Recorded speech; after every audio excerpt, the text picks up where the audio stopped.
Let's bring it in or what? Bring it in, pal. What's good? What's good? Welcome to another episode of the Food Community Podcast. This is Rich Homie Hon with LA Icon as usual. What up? Today we got a Chicago fool in the building today. Sick ass Chi-Town fool. Almighty blessing. Much love, hermanos y hermanas. Thank you for having me in y'all's show. It is an honor to be here. You came up here deep as hell, fool. I think no one's brought more people than you. I apologize. No, it's cool. It's cool. I apologize about I'm glad we have enough I like space. how they move though. They all got the same fit on. That's tight. Yes, hermano. Shows like it's like a team. We're a movement, hermano. That's what we're coming with. We're coming with a strong message. And, you know, other hermanos and hermanas can follow this message that we're pushing as well. So the pack's only going to get bigger. That's right. If you could, What's the main message they try to push? Well, honestly, it's unity. Unity between all the communities, you know, specifically black and brown, because of the trauma that's right behind with mental health in our communities. Just having to go through that trauma in our communities, lack of resources in the black and brown community. I feel like they always end up pitting themselves against each other, and we have a lot more in common than we do against each other. So I think that unity is a big thing. Why do you feel so strongly about that? Well, I was raised in the east side of Chicago, the very first Mexican community that was established in Chicago called it's South Shore, but it's like they call it La Comercial. And you know, growing up in a neighborhood where my family were one of the only Latinos in the community. When I would walk to school, I'd get beat up a lot. I didn't know English till I was like in 8th grade. After 8th grade, I learned English very well. So not knowing the language here, and that becoming a barrier, like the black gang members in the community would beat me up, or, you know, they would tease me bully me, you know, because I didn't know the language. So I see that, but then I realized when I got older, it's just a trauma. I can't blame those hermanos because they're in their own trauma. We all have a trauma, right? I feel that. That's deep as hell. Talk to me about growing up on the east side. Like, was it crazy or how'd it go? Yeah, hermano. Actually, my grandfather is one of the original Latin kings from Chicago. A lot of people know this in Chicago. That's another reason why I'm very known. My father was a key part in the Latin Kings in Chicago as well. So of course, me being third generation, I had to grow into the gang culture, and having to adapt into a gang culture that I did not want to take part in definitely brought a lot of trauma into my life. And having to try to even stay focused in school was a problem because everybody knew who my grandfather was. So especially the gangster disciples, the GDs that were down the street, and I'd have to cross that street every day to go to school. So even going to school was a problem for me because I'd get beat up every day. My little sister and my big sister that used to go to school with me, they were a grade under and above, would also get beat up just because, you know, who our dad and our grandfather was. They'd even call us spics, wetbacks, like the real racial words, you know, and we had to fight for our life to defend ourselves. So yeah, that struggle on the east side was heavy. I mean, having to survive in that environment, and then having to come back home and having to survive in that environment and the gang culture has been very traumatic for me. That's why I push for the youth, because I know that we all have our struggles, but there's got to be something that we can come and connect with. When did you actually start with your plans to try to be more uniting and stuff like that? Well, up until recently, the original group of friends that I had growing up, the last friend that I had that was from my original group passed away when I was 25. Rest in peace to your homies. Rest in peace, hermano. Rest in peace to those hermanos. So being the last member of that group is like, and it was a big group, it was like 10 of us, made me think like, what is my purpose in life? You know, when I hit 18, well, before I hit 18, my plan was to die by 18, you know, and then 18 came and I was stuck. I'm like, what am I doing? Well, why am I still here? Maybe I should gangbang harder. And then 21 came around and I realized I was wasting my life. I'm like, there's got to be a reason I'm here, right? Then 25 came, all my friends died. And then I'm like, I don't ever want nobody to feel that pain, not even my worst enemy. So I started pushing unity because I'm like, maybe I'd get further with unity than with all this violence. That's crazy, man. So talk to me about like... Hey, hold up. So you said by 18 that you felt like you wanted to gangbang even more because you felt like you should have like been passed already. I resented God. So What made you have that type of have that type of mindset? So, at first I didn't like to gangbang. When I was little, I like, I like stuff. I used to see comics and stuff. I always wanted to have one, but I was poor too. My mom and dad. My dad was gangbanging, and my mom, she could barely move. She was bedridden for a couple of years. She has had 12 surgeries in her body. She has a hip replacement in her arm. She could barely move it. And then she was worrying about my pops because she was in love with him. So you know how it goes when they're in love. The female always chasing the man around when he's out there gambling or talking to other females. So just having to deal with all that. We didn't have much at home. So just growing up in that environment and witnessing all these things, it was something that definitely pushed me to the edge. And then my best friend that passed away when I was 12, hermano. My first friend, my first best friend, because now I have a lot, my familia now. He died next to me, right there on 82nd and Buffalo, where I grew up. He was a Latin king, He was part of my dad's block, and he was a down-ass kid, He was 12 years old. He was only a couple of months older than me. I used to look up to him because he was hardened by the street. His mom was a crackhead, She was out there gambling too. His dad was a gambler too, so nobody was ever home, So he would come out and just do his thing with the dudes in the street. And he did his first hit when he was like 11, bro. He got his first teardrop. I looked up to that because that was the culture I would see in my home. So then when my best friend passed away, he got shot next to me. That's when it kind of broke me, damn, seeing my best friend, and it kind of traumatized me, seeing him bleed out. I've never seen this kid cry or anything. I never seen him ask for his mom or anything. His last words were, I want to see my mom. That's what triggered me to make a change. But then it also made me resent God, and I started pushing with anger, right? So I didn't know how to control my emotions. So I was in a war with my mind. What do I do? It's just hard. How was that, having to go through that, seeing your best friend get shot? Well, a lot of people try to play like they gangsters and stuff. I cried, hermano. The moment I saw my best friend died, the thing that was flooding my mind was why I can't keep him alive, I remember taking out my shirt and putting it on his chest, and it was you open a faucet and water keeps coming out. It's like his blood just kept coming out, and I couldn't stop it from coming out. I didn't know. I didn't have the experience. And then, stuff like that, and then, the police department, pieces of shits, the homicide came, they called it, they arrested me, they took me to a holding cell, and they kept me there for 2 days. My parents didn't know where I was at.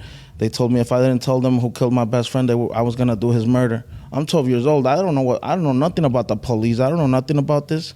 You know what I mean? They were tricking me. They were playing with my mind, and they didn't even bother to help me clean up. I still have my best friend's blood on me. That's why I don't agree with police, because they do some corrupt ass shit. I'm sorry for my language. Can you speak on how that happened? How that even went down? Him getting shot? Yeah, it's like I said, I've never hidden the truth. I looked up to him, and that day he was supposed to hold the block down, and he had a revolver, and we thought we were cool, we thought we were gangsters. We have a revolver. Ooh, I felt like Superman. Sorry. No, it's good. It's good.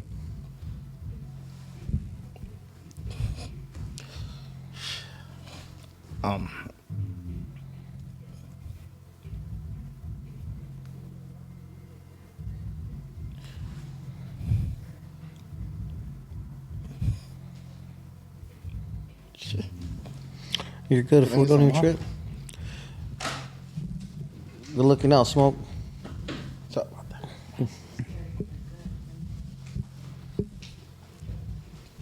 Good looking out, Fully. Sorry about that. No, you're good, brother.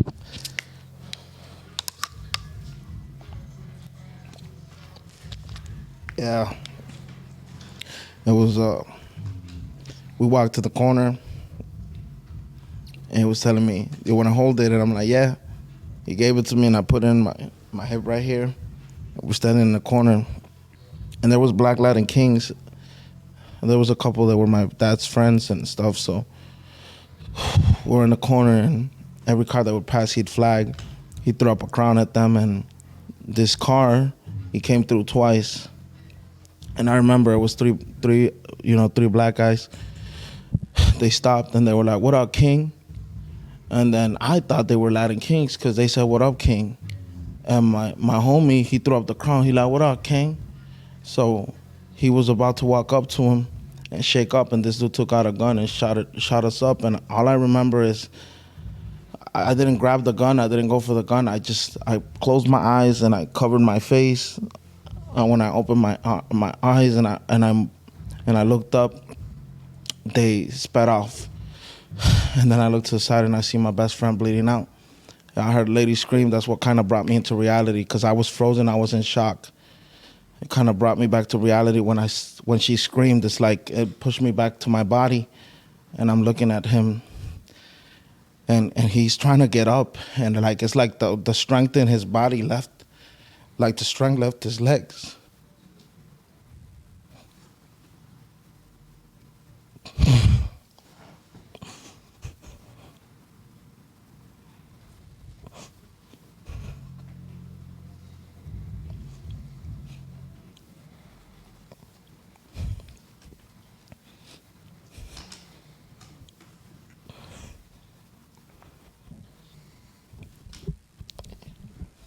When was this? When I was 12. And you still like it still like gets to you, like even to this day? Yeah, I haven't been able to heal. That's some pretty traumatic shit for a baby to go through, you know what I'm saying? And I'm sure you deal with like a lot of shit mentally, like probably like regret, like guilt, survivor's remorse, all that shit, you know what I'm saying? But you're here now, food to put on for your people and shit, you know what I'm saying? So when you're going through this sort of shit, I would tell you that it's just best to try to think that his loss can't go unnoticed, you know what I'm saying? And through you he lives on type shit, you know what I'm saying? Yeah. Sorry about that. Nah, don't trip. He was your best friend, fool. I feel it. That's why. I got some homies that have died too, so I completely understand 100%. Trust me. That follows you. It haunts you. It's a unique experience that not very many people. How did you move on from that experience as a young boy? Well, I remember my mom went to get me that day, and they were setting up the funeral for my best friend. And I walk into the door and I see my pops in the kitchen. He was doing some business. I walk up to him and I tell him, hey, I'm finna go to the funeral. And he tells me, why you gonna go to that funeral? They're gonna shoot it up. Why you gonna waste your time? You should be going to look for them and getting your hip back. You're like, if that was really your best friend, you should be going out there and looking for these dudes. That's pretty fucking ruthless. Yeah, but I don't blame my pops, because he was raised by my grandfather, who thought this was a religion. You know, how can I expect my father to have a different way of life when his own father showed him this way of life? I can't blame him. So how did you take it when he told you that shit? Man, I started fighting him. I remember I threw a punch, and you know, I'm a little dude, so he destroyed me. So with the remainder of strength I had, I ran out of the door. And there was a park down the street from where we lived, and I slept in that park for like a year and a half, 2 years. The only way I would eat was going to school, and I was just hiding from DCFS, but DCFS didn't give a crap. You know, I used to go to school dirty. I used to get bullied because I was dirty. Like, people would make fun of me because I had holes in my shoes and stuff like that. And little did they know I was in the park, you know, a little kid living off the park. You know, there was gang members in the hood that would tell me if I go pop some tires or break some windows, they'd give me a sandwich and some chips, you know. I'd do it because I was hungry. But I resented my parents for like a year and a half. I didn't come around. I was hiding from the cops and stuff. During winter, I would stay in like garages and stuff like that. I learned how to survive. That's crazy. And you didn't go back because you didn't want to, or? Nah, it's like, if I would have went back, I would have became a ruthless Latin king. I would have became a straight killer. Cause I was not in a right state of mind for my best friend, you know. But life plays some wild roles, and there's a reason why I didn't, right? Are your parents still with us? Yeah, my pop, he, and my mom. You know, now that I'm older, we've had a lot of time to reflect, and my dad, you know, he realized that his mentality wasn't right, and that he was poisoned by the street. My grandfather too. My grandfather's an original Latin king, and that man still tells me to this day, like, sometimes the life that we push is not the life that we see in the future. Because when he was coming up, the Latin kings were helping our comunidades. That's why he was so righteous to the gang. Because when he came over as an immigrant, you know, they started doing soup kitchens, clothes drives for the people that were crossing over and needed some food or somewhere to sleep. So him doing that with the Latin kings, he felt like they were righteous. But then my dad's generation came around, and they got poisoned by the drugs and the guns and the violence. And it kind of toppled over that righteous mentality that the Latin kings had, or that, you know, the brothers had at that generation. And then my generation came around, which were the descendants of those brothers and sisters who were already toxified by you know, the community and the lack of resources, which made it even worse. And now it's like a trend. Now it's cool to go shoot somebody and put it on camera, you know? See, everybody wants to play a gangster. But when you shoot somebody and you really take somebody's life, that follows you for the rest of your life. It's not cool, you know? And you're going to pay that debt when you leave this earth. What do you mean by that? It ain't simple. It ain't simple how they put it out here. That's why I tell the kids that look up to me, don't think it's cool to take someone's life, because that life will follow you for the rest of yours. But what do you mean it'll follow you even after life? Man, lack of sleep, you know, trauma. It's more trauma added to whatever you already got going on.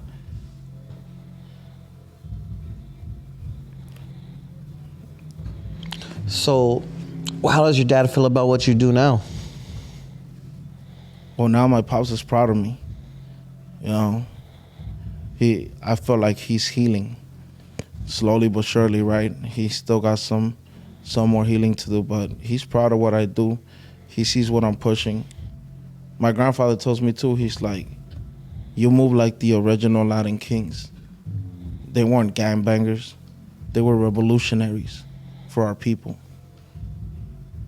They were protectors. Talk to me about the activism and the stuff that you do in the streets of Chicago, my brother. Well, you know, in the community, I do a lot of boots on the ground type thing. I go to a lot of grassroots organizations, and I fight for social equality, social justice, specifically for our people, because in Little Village alone, it's a lot of corrupt stuff going on with the police departments and stuff like that, and a lot of our people are in the middle of getting attacked during those things, you know, extortion, stuff like that. So now that I have a platform, I use it to push the activism, because we need to stick together. There's so many kids out there that need stuff, and there's so many kids that if they had the opportunity, if somebody gave them just that little push, they wouldn't become the bad people that they see today. They'd be someone different. So that's why I push the social justice stuff and for positivity in the hood. You know, I'm trying to heal Chicago. Chicago's full of trauma. What inspired you to start doing some of the activist work? the younger generation. I see that a lot of the young guys, they come to my program and stuff, and I see a little of myself there, right? And I see like they come and they have holes in their shoes too. They don't even have pants sometimes. My PR can tell you, like, when we're in the program, I have a lot of kids that ask me like, hey, you're throwing this event, I don't have another pair of pants. It's the only pair I have, and they're faded pants. They don't even have that at home.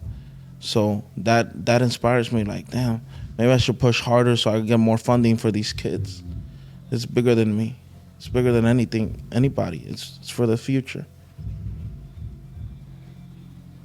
Talk to me about some big things that you've done to help the community in Chicago. And I don't mean like big on the news. I just mean like something that's dear to you. Well, I'm proud to say I started an arts program on the west side of Chicago, in between two of the most dangerous neighborhoods in Chicago, North Lawndale and Little Village. It's called the Almighty Blessing Arts Program. We teach kids how to sing, dance, and act completely for free. We feed them breakfast and lunch, and we have some salary funding, which is very limited for some of my employees, but about 90% of the funding in my program goes through me. So all the money I make in my performances, in my music, in my influencing, it all goes back to that program. I'm funding the program myself and my team. Some of my team members, I appreciate my bodyguards and the team, because some of them have even reached into their pocket to keep the program going, because they see the little kids that don't have anything. So that's one of the things I'm proud of that program. What's the climate for street vendors over there in Chi-Town? Oh, man, well, it's always booming with the street vendors because, they're hustlers. Our people are hustlers. Facts. And, I've seen, I don't mean to bash on anybody else, but I've seen some homeless people, and right next to them there's a street vendor getting their hustle on who's just as homeless as that person. The difference is that this brother and sister right here have taken it upon themselves to make a sale and earn a fair living. But I feel like they're being used. I feel like we need to shed more light on them, the street vendors, and specifically our immigrant community in La Villita, because all these people who are hardworking men and women are getting taken advantage of. Like I said, like for example, street vendors. And I think we need to address those things. How does the music play into everything that you're doing? I see the music as an outlet because I'm still healing on my trauma. So I do drill. A lot of people don't like drill because it's very violent. But I try to explain it to the older generation that drill is an outlet for a lot of rappers that want to release anger, right? Instead of doing what they do in the street, they go and put it in a notebook, and then they go record it, and then they feel empowered because they've done something positive in the art industry with their music, with their drill. And it may be talking about killing and all these other things, but you don't understand. Everybody has an outlet. You can't sit there and cast judgment on somebody on how they express their art. Nah, I feel it. So you're talking some crazy ass gangster shit on these songs or what? No. So, I do 3 genres, hermano. So I do. I'm proud to say I'm the only oldies rapper in the Midwest right now. And then, of course, I do drill. I am the first Mexican rapper to do Spanish and English drill in Chicago, and I do Spanish Chicano rap. That's right. I'm mad at it. Back to the street vendor thing. Are the street vendor attacks as prevalent in Chicago as they are in California? It was for a while. There was a resurgence, but I'm proud to say that a lot of people have stood up for those brothers and sisters that have been getting robbed in Chicago. not just myself. There is a lot of organizations in Chicago that have no type of following, have no type of media coverage, but they are there. They are there helping their people, and I've witnessed it. There's so many organizations, and shout out to those organizations because they are the boots on the ground, and they make sure that these street vendors are protected and can make themselves a fair living. Did you face any backlash from people when you made the video about moving on anybody who attacks street vendors? Yeah, people don't like that I use violence in order to protect the street vendors, but I tell people this all the time. If you want peace, you better prepare for war. One thing about Chicago that I noticed is this last Mexican Independence Day, there was a lot of Latinos who popped out. Like, I don't know, it was more like, it seemed like a parade just because there were so many of them. And a lot of people don't know, but there is a large community of Mexicans out there, which the people like in California or Texas, they couldn't imagine because it's just so far away from the border or from Mexico. Yeah, and that's a question I get a lot, hermano, when I talk to fans on social media or other outlets on social media. They tell me there's Mexicans in Chicago. I'm like, the Mexican communities are thriving in Chicago. They call Little Village Little Mexico because it's so vibrant with our cultura.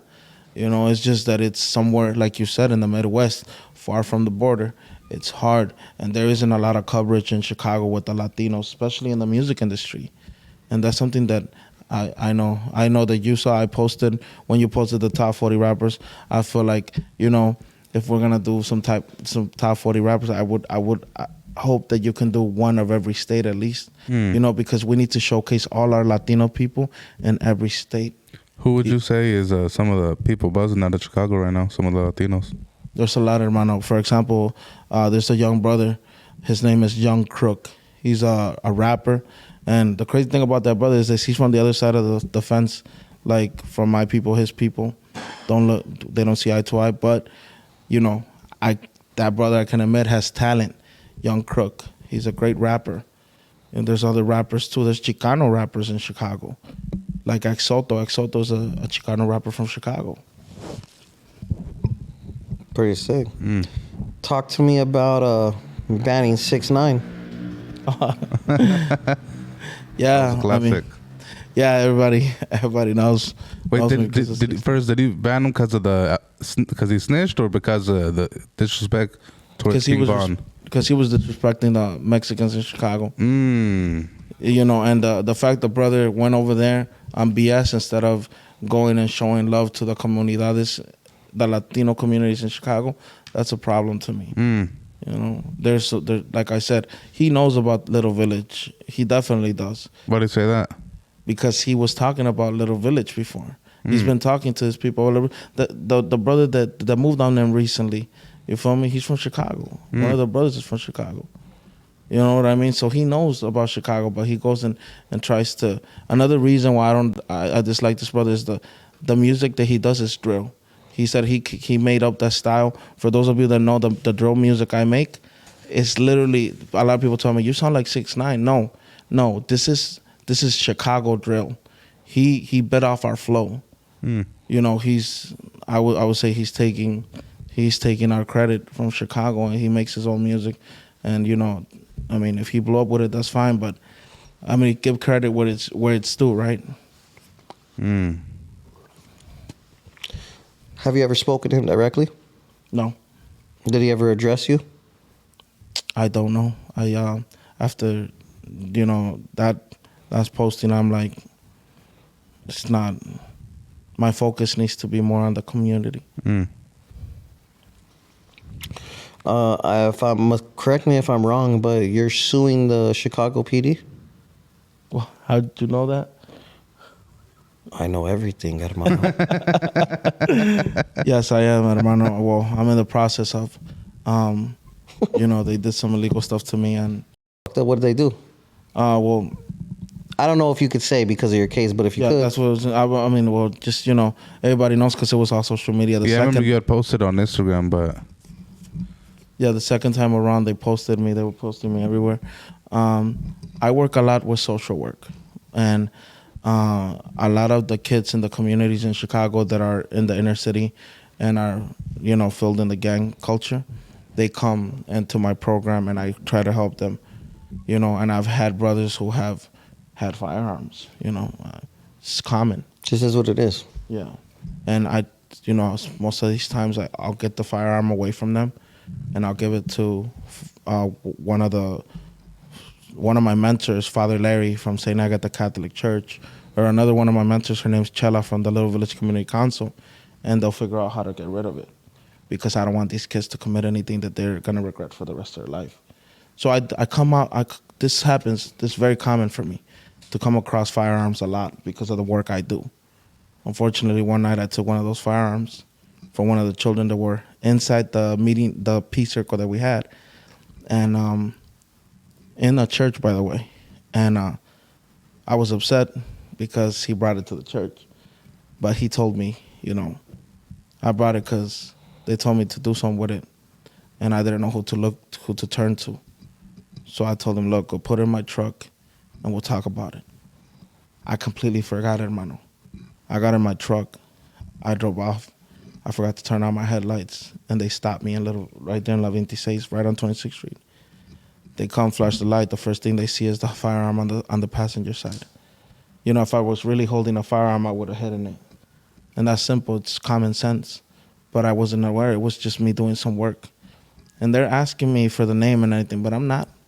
They could try to do this and that, but I'm going to fight this case. I mean, I'm already winning it. I'm about to beat it. So that's why. That's crazy. Yeah, hermano. But I'd rather it be me 1,000 times before that child. Absolutely. Yeah. So see, people don't know what's going on in the background, but they're quick to judge when they see the post on social media. Oh, this dude's a piece of shit. He's talking about helping the comunidad. He got caught with a firearm. Little do they know I was doing stuff in the community. That's the reason I got caught. How often do you come across kids that don't want to be saved and shit? More than the kids that want to be saved. More. Do they talk shit to you? Do they try to be defensive or? Yeah, I gotten beat up a lot of times because some of these kids don't want to be saved. They don't know they want to be saved yet. And I'm not talking about no religious thing. I'm talking about saved from the saved from the streets, saved from themselves. So, they'll be very confrontational. Oh, what do you know? You're just somebody that it's out here in the street too. Well, I'm still in the street because I'm trying to help you, hermanito. And then they go and do their thing, and then I go look for them, and I get jumped because I go into a neighborhood in their hood, and they don't like me there. And then they end up beating me up because I'm helping that kid. See, the gangs don't like me because I'm taking their kids. Because they're not joining their organization. They're coming and listening, and then they're leaving. That's why they don't like me. But I'm okay with it. It's bigger than me, like I said. Is it even your own gang that be tripping on you too? No, actually, my gang's in a healing stage. And they don't call themselves a gang. They're in the process. They call themselves a street tribe. And I am proud to say that the organization I belong to, if you go look, they have not done anything illegal for about 2 years. And they do food drives every 3 months in the hood, in their hood. They do food drives to give out to the community. They also help whoever's in that community needs help. There's a lot of domestic violence going on in the community where they're at. And, a lot of these families, shout out to those families, instead of reaching out to the cops because they know how aggressive they get and how it's going to end up worse, they reach out to the boys. They'll reach out and be like, hey, está tomado. Can you come over here and grab him and, give him a little calentadita and then he'll come back safe. And then they do that. They go and take care of the business. They put him, they let this guy go and then he goes back home and they're good. You feel me? Rather than him getting smoked by the police. Because it could go that way. It could definitely go that way, and it's been going that way. Have you seen a rise in police shootings out there? I mean, yeah. It's just I can't sit here and again cast judgment against certain police officers because it is very rough to work the streets of Chicago and a lot of other states. in cities, but it's like they're overworking some police officers, and then there's some police officers with agendas. So why do we even have these officers employed if they're gonna end up killing people, shooting people? There's a thing that's I don't know if they do that out here, but in Chicago, something that the police love doing. And they pick you up, they run your name, put you in a gang system that they have, even if you don't say you're gang affiliated. Whatever street you are, if there's 2-6 or Kings or SDs there, they're going to be like, oh, you're not oh, what are you? Nothing, I'm nothing. Okay, well, you're Mexican, you got this dress code, you look the part. Okay, I'm going to put you in the system as a SD from this block. And these people are in the gang system that's ultimately going to affect them if they get locked up, because now they're in the system. So these people who have nothing going on with the gangs or anything get arrested, go to jail, and get beat up because they get put on tab. And that's the problem we are dealing with the police. Or they'll pick them up and throw them in another gang squad if they are gang affiliated. They'll be like, oh, you're a Latin King? Boom, come here. Put them in the back of the trunk, take them to the SD's block. They're like, hey, yo, fresh meat. Boom, they dip. They do that a lot. That's crazy. It is. Talk to me about the problem with amnesty and the politicians and like the path to like citizenship and legalization and shit like that. Well, they've almost made it impossible for our people that are from the southern descent, right, to become legal here in the country, specifically in Chicago. I don't know if you're aware of how the statistics work. I tell people this all the time. It's good a lot of people talk out of their ass, right? Especially people with a right-wing agenda. But the facts are facts, right? And they did a census in 2018 to verify where most of the money's coming from to the Social Security. And they estimated that 42 billion was coming from U.S. citizens, and 36 billion was coming from immigrants that weren't collecting taxes at the end of the year. Meaning that all these tias, moms, dads, sisters, brothers, that go and get a mica and work a seguro chueco in a factory or in a warehouse, when come tax season, they can't collect, So all that money, where does that stay? It gets put into the Social Security. This Social Security fund, if it wasn't for our immigrants, who unfortunately are modern-day slaves now, the Social Security system will collapse. That's why they can't do amnesty. That's why they can't do immigration reform. That's why European descendant individuals, like those individuals from Ukraine, I'm not taking away from whatever they got going on in their country, can come here to Chicago and get a work visa in under 6 weeks, when my tío has been trying to get a work visa for the last 10 years.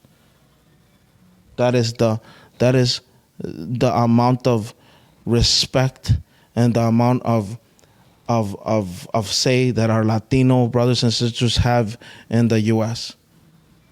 So that's my problem there, that I see it. I see it and I'm witnessing it, and it's hard because it's hard to get our people together to fight this. Because if we fought this, imagine, we would be able to definitely thrive, all of us. If we're putting $36 billion a year into a Social Security fund, why can't we start our own Social Security and let us fund it ourselves? That's why it gets me upset when I hear other razas talk about us saying that we don't contribute nothing, when we've contributed at least half and we get nothing in return. You spoke a little bit right now about if everyone were to unite and shit like that. What are you doing to actually bring unity to the streets of Chicago and shit? Well, I decided that the most violent thing that's going on in our city is the gang culture. So I've taken it upon myself to bring a lot of gang-affiliated individuals to sit in the same table and politic, because it's all about politicking. And do you mind if I show you guys how because I don't want to just do the talk. I want to show you action. You see my bodyguards right here? These two guys, they protect my life. I trust them with my life. See my cameraman right here?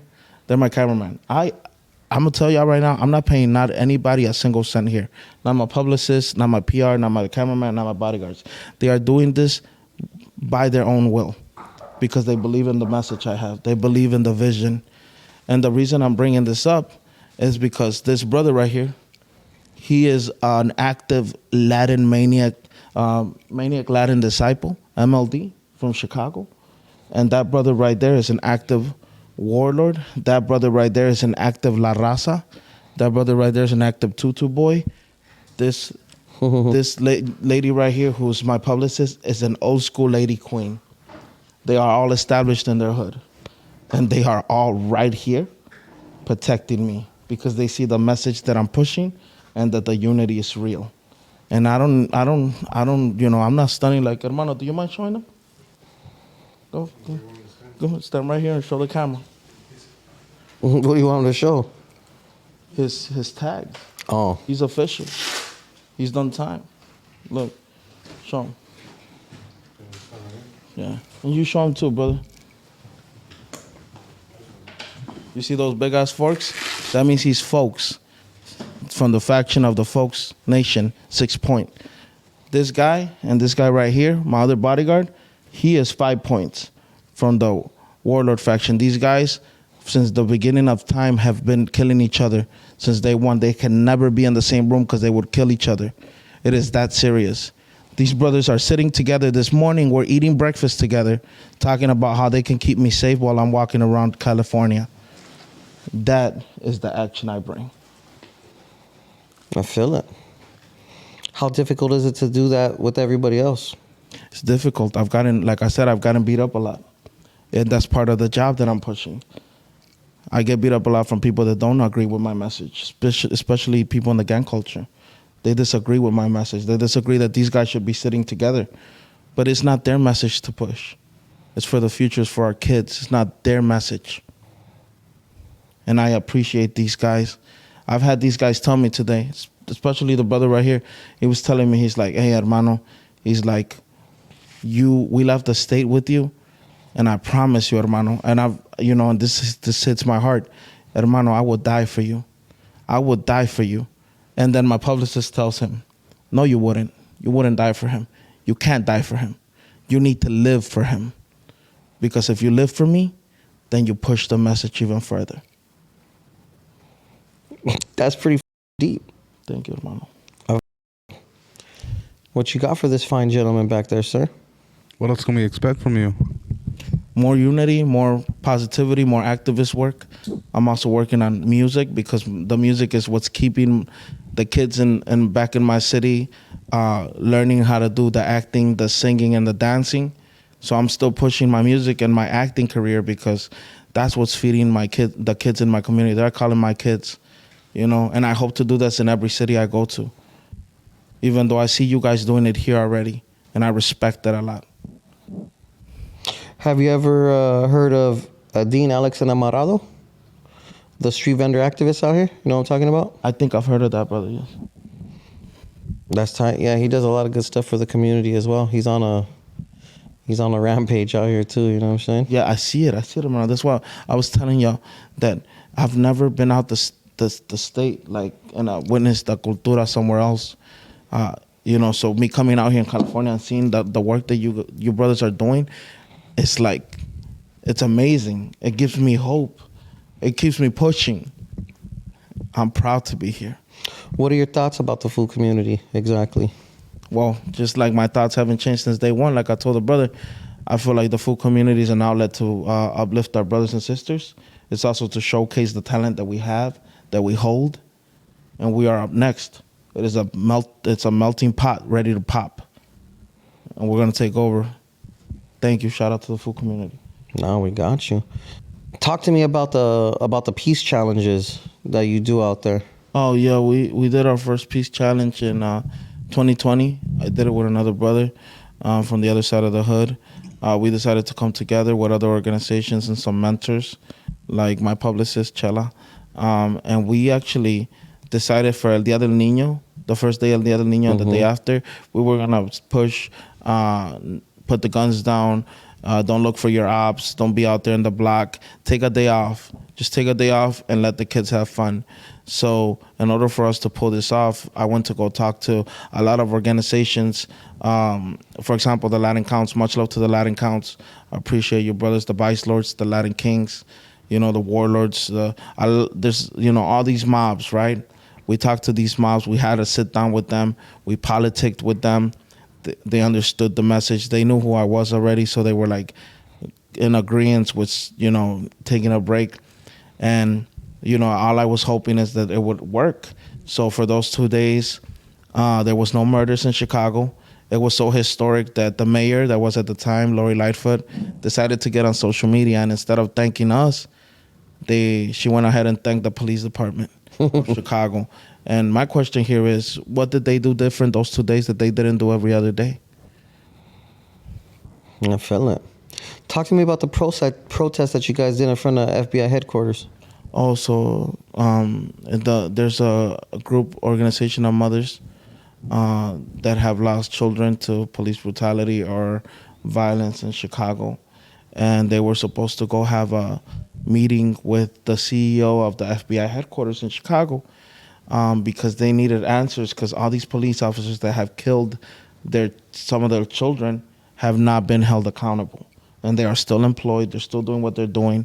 So they went to go talk to this guy. So this guy has the audacity that when the mothers get there, they put security on every entrance of the door with dogs for the mothers not to walk into the building, a public building, by the way.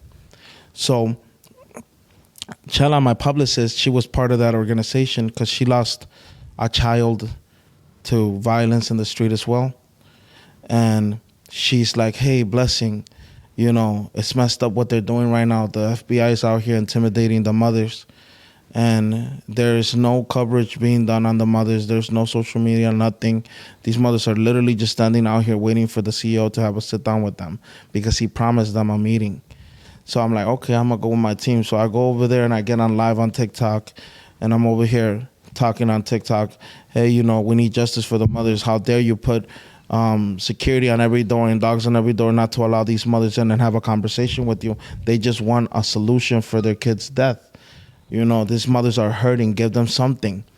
And I did get out of hand, and I said, F the FBI, F the police. I did say that. Shout out to The Source. A gentleman, a reporter from The Source, he actually saw my live on TikTok, and he's from London. He was on business in Chicago. He came to the headquarters while I was out there. He's like, hey, can I give you an interview?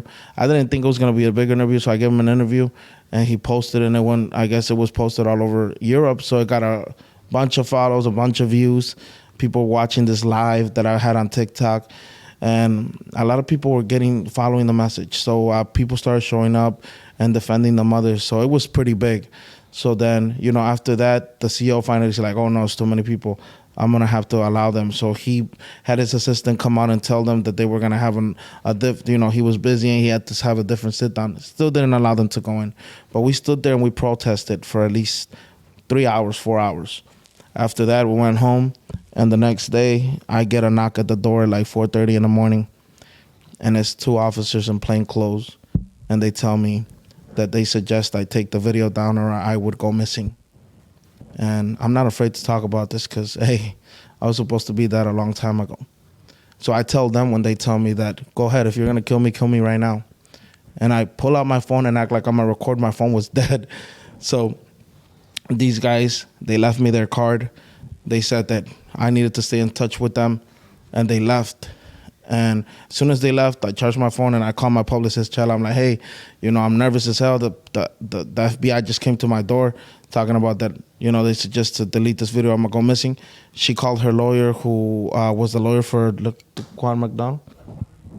Quan McDonald, the young brother that got shot by the police in the back 16 times. So the attorney, shout out to the attorney, he reaches out to me. He's like, they left the card. I'm like, they left the card. He's like, send me the card. Close your doors, get everything, start packing up, get your stuff, go to a hotel, and I'll call you and I'll give you an update. So I call my boys come pick me up. I start stuffing my truck and I dip. I go to a hotel, and then later on that day, she calls me and she's with the attorney, and the attorney's like, hey, we called the number on the card because it was an ATF card, and they told us that the individual that gave you the card is on vacation in another country. He's been on vacation for the last week. So I'm like, damn. That kind of put some fear in my heart. I'm like, damn, these dudes are really trying to take me out if they came here and they're not supposed to be in the country. And for those 2 following weeks, and they're witnesses, my team are witnesses because we've caught them a couple of times. I don't know what's the need for this, but I've caught them in my garbage can, going through my garbage. And I see them and they see me and they walk away. I've seen unmarked vehicles in front of my house. They drive off when I step outside my door. The crazy thing about this is when I was doing gang shit, not a single police officer, FBI agent, ATF agent, anybody in the government batted an eye. The moment I start pushing for positivity and protection of our people, I'm a threat to the government. That's a problem. I feel it. That's just crazy as hell. You're doing a lot. You're risking a lot, but you're down as fool. I am, hermano. He said, I am. I am. Is there anything you want to leave the people with before we clock out today, my brother? Yeah, I want to thank the full community. I want to thank you, hermano, because I've seen the work that you're doing. I've seen the work that brother's doing, and you guys are doing the exact same thing I'm doing. You're doing in California, and I respect that a lot, and I'm honored to be here with such righteous individuals that I know are making as big of an impact as I'm making. And we could definitely make a change together if we come together and work together. I'm also proud to see all my people out here. Shout out to my team for always sticking with me. You know, they're always with me. They're always pushing my message. I don't have money to pay them because they know my money goes to the arts program because there's kids out there that need to eat, you know. And shout out to Father Larry, who's been a potential influence in my life and is currently helping me. Yeah, he knows I'm not religious, but you know, he still takes the time to advise me and work with me. You know, shout out to, like I said, Young Crook, one of the rappers out in Chicago, one of the best rappers out in Chicago. Everybody needs to tap in with that, brother. And of course, you know, shout out to Made in Chi-Town with Love, because them brothers made my uniform for me to come out here and perform in LA, and that's a positive movement they have. They got a clothing brand. Everybody should go check it out because they're doing positive too in our communities. Shout out to Mazteca Films. Shout out to Amor Films. Shout out to the Almighty Blessing team. Shout out to my publicist. Shout out to my PR. And shout out to all the people that are doing positive. I appreciate that. Shout out to Irvin Khan. Shout out to Mr. Homicide. The real American Cholo. Of course, Glory Jewelers. Much love, hermano. You know, KG Jewelers. You know, much love to the Little Village Community Council. I know I have a lot of people to thank, but much love to the Black Panthers, the Brown Berets, the Young Lords. Everybody that's doing. Much love to Panchito from the American Me. You know, that brother's always been with me. Shout out to Gvng. Shout out to the Brown Label. Shout out to Chicano Hollywood. And y'all can find me on all major platforms, Almighty Blessing. And I'm still going to be pushing for this black and brown unity and this unity in general with all our people. And we're going to make a change. Even after I'm no longer here, there will be 10 more people who will be pushing my message. So don't worry. That's right. Well, shit. We highly appreciate you taking the time to come all the way out here and conduct this interview with us, my brother. We wish you luck and strength on your journey. And this has been another episode of the Food Community Podcast. We got Almighty Blessing. On the boards, as always, we got motherfucking Rich Homie Juan. We got Chris Sour Apple in the building. We got my boy Godsmoke LA. We got the Almighty Blessing team in the building. I'm LA Icon, and we highly appreciate y'all tapping in. Like, share, and subscribe, baby. We out. These